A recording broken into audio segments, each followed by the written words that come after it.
Hey guys, this is Pat here from Rain Country. We got you guys stuffed in our little 6x6.5 foot electrical room for our solar collection.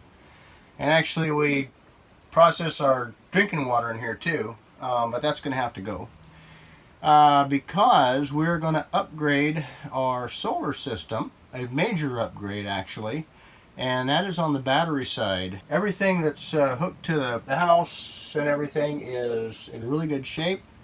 We've had this, I think, over 15 years. We've had our batteries for 15 years, and our batteries are getting tired. So we're going to be going from our old lead acid batteries, golf cart batteries we got from, well, we got some Trojans in here, and we also, Trojan 105s, and we also have some golf cart batteries from Les Schwab.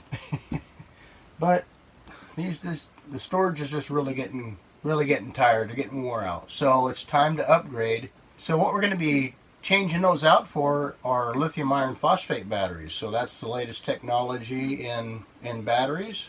So I have to expand this 6x6.5 foot room to a 9x6 foot room, so we have enough wall space to accommodate the batteries. So that's really going to enhance our storage and our ability to use more power in the wintertime.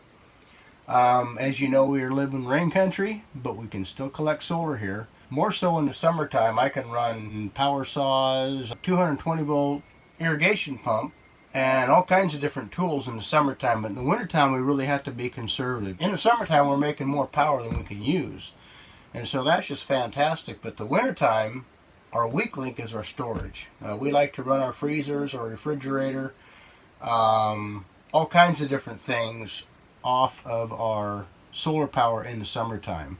In the wintertime, we might be lucky to run our freezer. And basically that's what we got this system for, is so we can have that independence. So in the event that we had a grid down situation, or the economy went south, or what have you, we wanted to be prepared for whatever came our way the best we can, right? So that's why we invested so much up front for the system that actually feeds. And then we skimped a little bit on the batteries because we just really couldn't afford the more expensive storage. So, but now I'm kind of glad we waited for about 15 years. You know, they've had AGM batteries, they've had lead acid, they've had all kinds of different technologies out there, but now they've got the lithium iron phosphate. And this particular company, so they have a BMS system on each battery. So it's a battery maintenance system that regulates the incoming, it balances the batteries. It's kind of a plug-and-play system. So I have to dismantle this whole system from the connections over there on the wall. I have to sever those lines and remove my inverters, 260 watt charge controllers, and I made a little combiner box for those. The solar combiner boxes can stay on the wall. This is the combiner boxes for all of the solar panels coming into the system. So these can stay.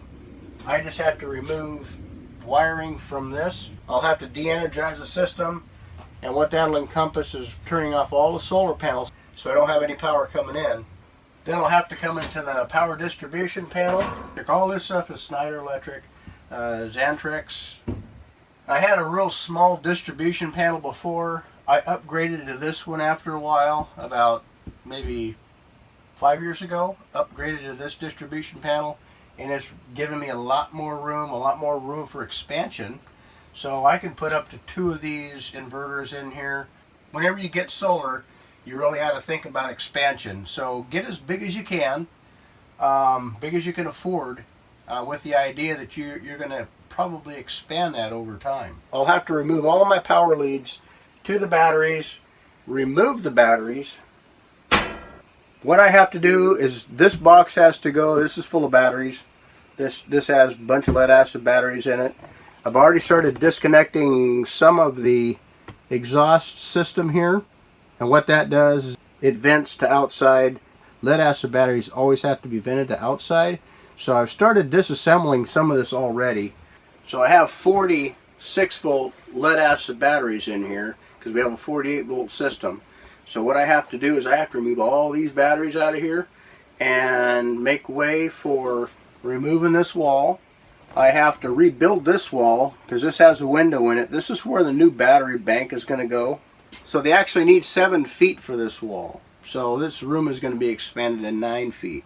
So that will give me enough room, a little bit more room in here. So the batteries won't come out as far.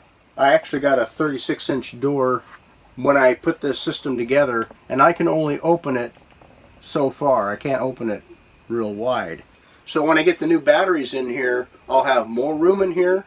The big room, not just because the room is going to be expanded another 3 feet, but I'm going to have, the batteries aren't going to be sticking out as far. They're going to be sticking out about half as far as this battery box does right now. So this is going to be a real enhancement to our storage and also to our room in here that we can move around. And it's going to be a lot cleaner, a lot neater. Some of you have already been taken on a short tour of our solar setup, but this is a little precursor or a little taste of what's going to be going on here in the near future. So here is our distribution box for everything that goes to the house. Now I also wanted to stress that we are on grid and we are off grid, but we're not grid tied. No disconnect switch that we have to install, none of that kind of stuff. Well, this is a standalone system, so the circuits I have going to the house are strictly independent of the grid. So power goes out, we don't have to worry about a transfer switch or anything like that because everything is separate from the grid. So yeah, back behind me, I didn't show you our collection. That's another thing that we at the time didn't skimp on, and those are actually east facing panels on a 512 pitch roof. Not the best, but we live on 1/3 of an acre, so what we have to do is we have to maximize space. Sometimes your situations aren't quite as optimal, but we couldn't just put our panels up southern facing in a particular angle because we only have so much space here on the property. So we had to go with the best alternative at the time. I have a southern facing roof line on the house, but I didn't want to mount them over there on the house itself. But the shop, I didn't have any problems putting holes in the roof on that. Hasn't leaked. Everything's gone perfectly as planned. But yeah, the only major upgrades we need to do is upgrade our batteries, and we're definitely going to be doing that. So I'll update you guys more on what the storage of the new batteries are and everything like that after a while.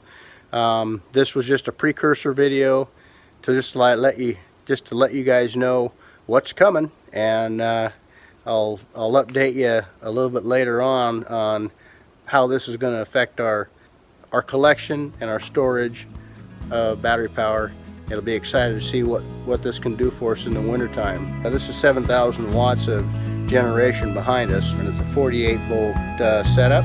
Well, thanks for stopping by. Take care, and God bless.